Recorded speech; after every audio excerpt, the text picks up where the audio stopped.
한번 이것도 한번 고민해 보시면서 지금부터 24시 1분 근대화 교과서 176, 177쪽 내용을 배워보도록 하겠습니다. 어제는 이거 시험 나올 수 있어요. 이것도. 자, 일본 역사 근대화 1부는 어떻게 발전해 왔을까? 근대화했을까? 오늘 역사와 관련된 되게 이 시대가 일본 애니메이션이나 영화나 소설에 엄청 많이 쓰여. 나도 어릴 때 이거 봤거든. 바람의 몸신이라는 만화책인데 나 어릴 때 봤던 건데 영화도 만들었더라고. 바람의 몸신 실사판. 나 개인적으로 나는 일본 만화 실사판하는 거 싫어하거든. 약간 오글거리더라고. 맞아요. 실사가 이상해요. 진짜. 굳이 저렇게 할 필요가 이거 있을까? 만화하는 건 재밌는데 실사 만드니까 진짜. 근데 나는 실사판이 이게 제일 괜찮았어. 이건 약간 애니보다도 실사판이 더 나았다 싶을 정도로 진짜 잘 만들었더라고. 그래서 혹시 나중에 시험하다 시간 되면 이거 15세야? 15세인가? 19세인가? 19세면 여러분 보지 마세요. 나중에 성인 됐어. 그리고 이 시대도 소재로 한 영화 라스트 사무라이가 있는데요. 이거는 톰 크루즈라는 배우가 나왔던 건데 이 시대가 엄청나게 많이 일본 애들이 되게 소재를 많이 써. 이 시대가 바로 메이지 유신이라는 사건이거든요. 아마 들어본 친구도 있을 거예요. 메이지 유신. 과연 어떤 사건인지 한번 보도록 할게요. 자, 일본은 원래 우리나라 조선시대였어. 16세기 이후로 일본은 천황은 정치를 못한다. 11세기부터 천황은 정치를 잘 못해. 그러니까 어떻게 되냐면 힘이 강한 애, 즉 군사력이 가장 강한 애가 쇼군. 우리나라로 번역하면 쇼군 장군이라고 하는데요. 이 쇼군이 정치를 하고 있었습니다. 이때 쇼군이 누구냐면 에도, 당시 도쿠가와 이에야스 가문의 에도마쿠였어. 에도마쿠였는데요. 이때 에도마쿠가 16세기부터 일본을 다스리고 있었어. 그런데 일본도 어쩔 수 없이 개항을 하게 되었습니다. 항구를 열었는데요. 왜 항구를 열었냐? 내용. 에도마쿠. 자, 우선 여러분 마쿠라는 표현이 뭐냐면 우리는 지금 대통령이 문재인 대통령이야. 문재인 뭐뭐라고 쓰지? 보통? 문재인 땡구. 땡이 뭐가 들어있어? 보통?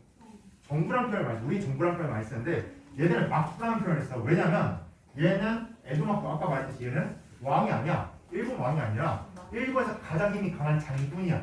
장군들 전쟁하면 보통 어디서 자고 어디서 회의해? 궁전? 전쟁터인데? 그렇지. 뭔가 진짜 장막을 치고 있잖아. 그거를 막사라고 하잖아요. 그래서 이 막자 장막 막자야. 그래서 장막을 친 정부라는 뜻이야. 그러니까 일본은 고대 중세 때부터 무사 힘이 가장 강한 애가 정권을 유지해 왔어. 이게 좀 차이점이야. 그래서 에도가 마쿠가 있었고요. 천황은 당시에 교토에서 힘이 없는 그냥 정치인이었어. 힘이 없는 정치인. 힘이 가장 강한 애는 얘였어. 얘를 다 따라. 그런데 에도 마쿠가 19세기에 얘는 바로 미국이 쳐들어온 거야. 미국에 의해서 강제로 개항했어. 에도 마쿠가 19세기 1853년이었는데요. 이때 미국의 페리 제독이 배를 타고 넘어왔습니다. 페리 제독의 목적은 단 하나. 일본이랑 개항을 하자. 즉 항구를 연다는 뜻이야. 개항, 항구를 연다. 열어서 뭘 하고 싶었을까? 물건을 사고 물건을 파는 무역을 하고 싶었어. 왜냐? 당시 미국은 이제 제국주의 국가로서 당시에 자기들이 산업화를 이뤘으니까 그 많은 물건을 갖다 팔고 싶어. 그래서 싼 값을 원료로 공급하고 싶어. 그리고 일본이라는 나라 위치가 딱 미국이 태평양 지나갔어. 그럼 어디가 가장 먼저 나오지? 태평양을 건너갔을 때? 일본이 가장 가까워. 미국 입장에서는 이거 바다 건너가면 딱 일본이야. 그러니까 얘네들을 무조건 열어야 해. 그래야 여기서 좀 쉴 수도 있단 말이야. 이 나라를. 그러니까 당시에 페리 제독이 일본한테 문을 열려고 협박을 하면 어떻게 했냐면 이 네 대의 함선을 끌고 가서 공포탄을 막 쏴대는 거야. 빵빵빵빵빵. 포탄은 없어. 소리만 나. 빵빵빵빵. 그런데 이때 일본 애들이 그럼 어땠을까? 무섭지. 처음 그런 공포 소리 듣는 거야. 그리고 이때 일본이 더 무서웠던 이유는 이전에 중국 청나라가 털렸어. 어떤 나라한테? 영국하고 프랑스한테. 아프리카는 털린 걸 들은 거야. 일본 애들도 빗장 걸고 수비하려고 했는데 미국이 막 대포 쏴대니까 무서워. 그래서 당시 에도 마쿠가 부릅니다. 페리 제독을 불러서 이야기를 해. 너 왜 왔니? 아 우리 장사하고 싶어. 그럼 여러분 뭐라 할까? 싫어. 싫어? 꺼져. 근데 나. 꺼져. 무서우니까 장사하자고 합니다. 일단 돌려보내려고 그래 도장 찍고 사인해. 이때 페리제도가 어떻게 그렸냐면 이렇게 그렸어. 지금 보시면요, 지금 일본 애들이 페리제도 그린 거야. 페리제도. 지금 얼굴 어떻게 그린 거야? 완전 도깨비 그렸잖아. 그만큼 무섭다는 뜻이었어. 일본 애들 공포심이 그게 다르지. 그러니까 일본 애들이 무서움에 어쩔 수 없이 계약을 합니다. 그래서 너가 원하는 건 장사하고 싶어? 그러면은 뭐 써야 돼? 계약서. 국가와 국가끼리의 계약서를 뭐라고 하냐면 조약이라고 합니다. 조약. 국가와 국가끼리 계약서. 그런데 어떤 나라한테 유리한 조약이었어요? 미국한테 훨씬 유리합니다. 불평등 조약이었어요. 자, 왜 일본은 불평등 조약을 왜 맺었을까? 전쟁 날까봐. 전쟁 날까? 미국이 세니까 무서우니까. 또 하나의 이유가 더 있어요. 이 청나라 전설일까? 이게 다 무서우니까인데 여러분 실제로 여러분 사회생활 하면서 가장 많이 사기당하는 연령대가 몇 살인지 알아요? 20대야. 이 20살이 사기를 제일 많이 해요. 20대 때. 왜? 맞아. 사회생활이 얼마 안 돼서 미성년자 딱 따질 때 순간 여러분 진짜 여러분한테 엄청나게 많은 권리와 책임이 생겨. 여러분이 이제 더 이상 부모님 허락 없이 일도 해도 되고요. 부모님 허락 없이 신용카드도 만들어도 돼. 그런데 이러한 사회초년생들이 사회를 잘 몰라. 계약서라는 걸 잘 몰라. 그러니까 당시 사기꾼들이라서 사기를 쳐도 잘 당하는 거야. 똑같아. 일본은 이때 조약이라는 걸 처음 썼습니다. 미국이 딱 던져졌을 때 일본은 뭔지를 몰라. 이게 뭐지? 뭐 물건 사고파자고? 뭔지 모르겠지만 일단 사인하자. 그래서 불평등 조약이 됐습니다. 이래서 여러분 진짜로 잘 아셔야 돼요. 왜냐면은 처음에 저 다큐를 보니까 한 20대가 진짜 안타까운 사연이 있었는데 그 회사 취업이 어렵잖아.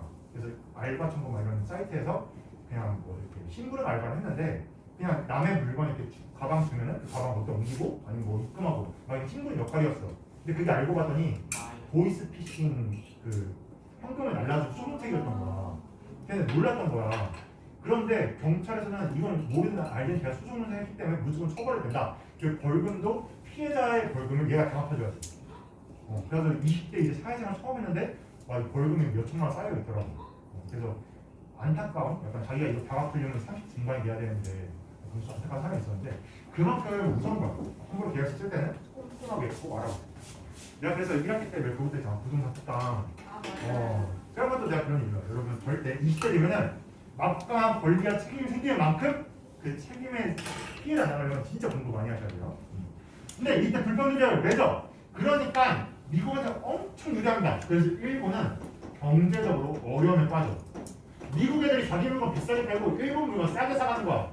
그러면서 당시에 그리고 일본은 이렇게 여러 개의 항구를 미국한테 열었어. 그러니까 미국 사람들이 이 항구들에 와서 마음껏 장사하고 나가고 행패를 부립니다.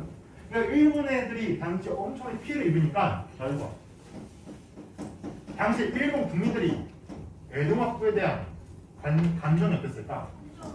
그렇지. 안 좋아진 거야. 야 이거 뭐야 에도마쿠. 우리가 너 힘세다고 너 믿고 따랐구만. 공무원적 질서로서 너에게 충성을 다했구만. 그 결과가 이거야? 우리나라 경제 어때? 우리나라가 미국한테 지금 털리고 있네? 라고 하면서 에도마쿠의 불만이 엄청나게 증가했어. 이때 젊은 지식인들이 단체를 만들어서는 에도마쿠는 끝났다. 새로운 나라를 만들어야 된다. 그런데 에도마쿠를 무너뜨리면 누군가 새로운 지도자가 필요해. 그리고 국민들한테도 설득을 해야 돼. 봐봐. 여러분 에도마쿠 끝났습니다. 우리를 믿고 지지해 주세요. 그럼 국민들은 다 이게 생길 거야. 그럼 뭐 어떻게 하라는 거야? 이때 이 젊은 지식인들이 뭐라 했냐면 우리에게는 아주 먼 옛날부터 천황이라는 지도자가 있었습니다. 이 사람에게 에도마쿠의 권력을 넘겨줍시다. 우리를 같이 함께 하세요. 라면서 존왕 양이라는 분을 펼치거든요. 존왕 왕을 두냐 교과서에 존한 양이라고 있는데요. 왕을 옹립하는 뜻이야. 왕을 옹립하고 양이 저 미국 애들을 물리치자 이런 뜻이야. 그래서 천황에게 권력을 주고 우리가 지금 저기 불평전쟁을 열었으니까 미국을 물리치키다 라고 설득을 해. 그래서 당시 젊은 지식인들과 무사들이 함께 힘을 쌓아서 에도마프를 쳐들어와서 에도마프를 무너뜨립니다. 그리고 당시 도쿠가와 가문한테 천황에게 모든 권력을 넘겨줄 것을 약속받았어. 그래서 이때 천황 중심 다시 1000년 정도 만에 권력이 없었던 천황에게 권력을 넘겨왔습니다. 천황 중심 정부가 출범.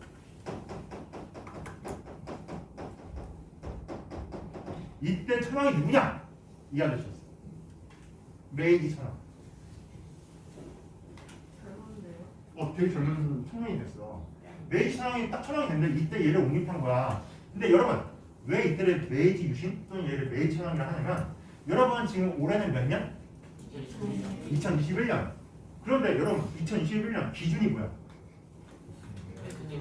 예수님 태어난 지 2021년. 그러면 이거 우리나라나 중국이나 일본이 옛날에는 2021년에 그걸 썼을까?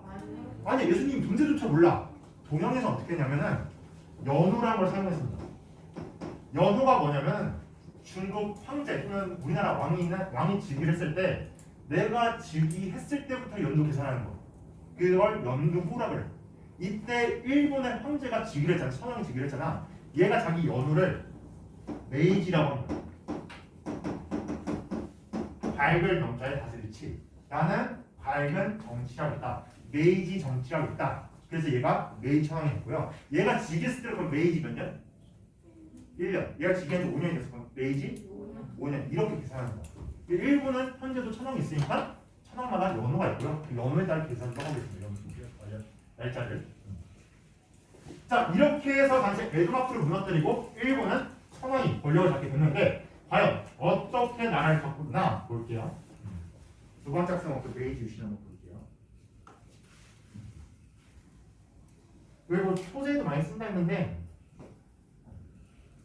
두 번째 학생 목표 메이지 유신. 메이지 아까 말했던 메이지 천황 시대 때 유신이라는 것은 나라를 새롭게 바꿨다라는 뜻입니다. 나라를 새롭게 바꾼다. 자, 메이지 유신 일단 목표. 나라가 새롭게 수립됐으니까 다시 정권을 내가 되찾아올 거야. 천황의 목표는 뭐였을까? 다시 되돌리고 뭘 되돌려? 자기의 권력도 중심을 다시 해야 되고 또 나라를 경제를 발전시켜야 돼. 왜냐하면 지금 일본은 미국한테 어떤 상황? 털리고 있단 말이야. 이 미국뿐만 아니라 이때 미국은 문을 여 순간부터 영국이랑 프랑스 다 털고 있어. 서양애들 쳐들어와. 그러니까 당시에 얘들의 목표는 야 서양애들 겁나 세다. 우리도 구국 강조하자. 국가를 부유하게 병사를 강하게 즉 우리 경제적으로 발전도 하고 국방력도 강화시키자. 그러려면 지금 가장 강한 나라들 어디지? 미국, 영국, 프랑스 이런 서양 국가들이야. 거기 있는 기술과 문화를 싹 다 가져야 된다라고 합니다. 서양의 문물을 수용하자는 거. 이게 목표였어요. 서양의 문물 수용. 그런데 봐봐. 우리 전 시간에 중국 애들 똑같잖아. 서양 애들 문물 받아들이자 했잖아. 얘는 성공해. 중국은 실패. 왜냐? 계획도 있고요. 중국은 근대화를 하려고 그러면 누가 반대했게? 그렇지. 황제가 반대했단 말이야. 보수파들이 반대해. 왜냐? 서양처럼 정치를 바꾸는 순간 황제의 권력은 어떻게 되는 거야? 낮아져. 입법 군주제야. 그러니까 황제가 싫어. 난 기술만 받아들이고 싶어. 근데 반면 일본은 천황이라는 존재 원래 권력이 있었던 사람이야? 없었어. 원래 이 당시까지 권력은 막부한테 있었어. 그러니까 원래 이 메이주신 천황이라는 존재는 원래 권력이 없던 자체야. 그러니까 얘는 나라가 어떻게 변하든 상관이 없는 존재였어. 그러니까 천황이 스스로 빠르게 나라를 바꿔 자기가 직접 바꾸는 거. 이게 약간 중국과의 차이고. 중국은 보수 세력이 있었고요. 일본은 보수 세력이 이미 없는 상태에서 진보적인 개혁이 가능했다는 거죠. 그럼 어떻게 나라를 바꿨냐? 내용 한번 볼게요. 우선 첫 번째, 일본의 고대 수도는 원래는 여기였어. 교토. 근데 이때 메이지 유신을 하면서 수도를 어디 정도 할게? 도쿄. 당시에 에도幕府가 있었던 에도를 허물고 이름을 도쿄라고 붙입니다. 즉 이제 에도幕府의 시대는 끝났다. 천황의 시대가 시작됐다. 나에게 다시 순종하라 라는 의미죠. 두 번째, 이거 좀 어려워. 잘 들어봐. 번을 폐지하고 현을 설치하는데요. 이건 좀 어려운 용어야. 잘 들어봐. 도쿄. 도쿄도 있고 도쿄도 있지 않아요? 도쿄도 있어? 정말 비슷한 거 있던데. 그래? 네. 그런데? 도쿄, 교토. 뭐 일본 내가 모든 도시 가본 게 아니라서. 자, 이거 좀 어려워. 잘 들어봐. 번, 폐지, 현 설치 이거 뭐냐면은 자, 일본은 10세기 이후로 공건제가 있었어. 당시에 천황, 10세기 이후로 천황은 정치를 못해. 가장 강한 힘이 있는 애가 휴군이었어. 가장 강한 군사력을 가진 휴군이 당시에 수많은 영주들의 충성을 받았어. 이 영주가 누구였냐면 다이뮤. 우리나라로 치면은 영주였어. 즉 예를 들어 여러분이 안성의 다이뮤야. 그러면은 우리 집안은 옛날부터 이 안성을 다스리는 영주였던 거야. 그럼 나 죽으면 누가 이 안성 다스려? 내 자식이 다스려. 내 자식 죽으면 내 자식이 다스려. 그러면 이 안성 사람들은 나한테 충성을 할, 이 다이뮤한테 충성을 할까? 천황한테 충성을 할까? 다이뮤에 대한 충성을 합니다. 천황 입장에서 권력을 내가 가져와야 돼. 이러한 제도가 유지되면 좋을까 나쁠까? 나빠. 모든 백성들이 나한테 충성해야지 이렇게 중간에 껴있으면 안 돼. 그래서 다이뮤가 다스리는 지역을 당시에 번이라고 했거든요. 이 번을 없애버린 거. 이제 다이뮤는 끝났다. 영주들은 더 이상 자식들에게 땅 물려주지 마. 내가 번 직접 통치할 거야. 번은 없애고요. 거기다가 현을 설치했는데 여러분 안성을 만약에 번을 펼쳤어. 영주 번을 뺏었어. 그럼 그 사람들 누가 다스려 이제? 천황이 다스려. 천황이 일본 모든 지역 다 다스릴 수 있습니까? 아니요. 없어. 그럼 어떻게 해야 돼? 그래서 관리를 보내. 나 대신에 거기를 다스릴 관리를 보내. 그 관리를 보내는 것이 헌이었어. 그래서 안성번에서 안성현을 바꾸고 안성현에 새로운 자기 말을 주는 관리를 임명한 거야. 그럼 그 관리 누구한테 잘 보여야 돼? 천황한테 잘 보여야 돼. 잘 못 보이면 어떻게 될까? 죽거나 잘려. 그러니까 당시 지방 관리들이 천황에게 충성을 다합니다.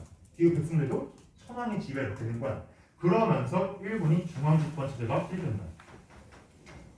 1000년 만에 천황이 모든 권력을 다시 지켜야 돼. 중앙집권 체제. 뭐야 도왔지 천황이.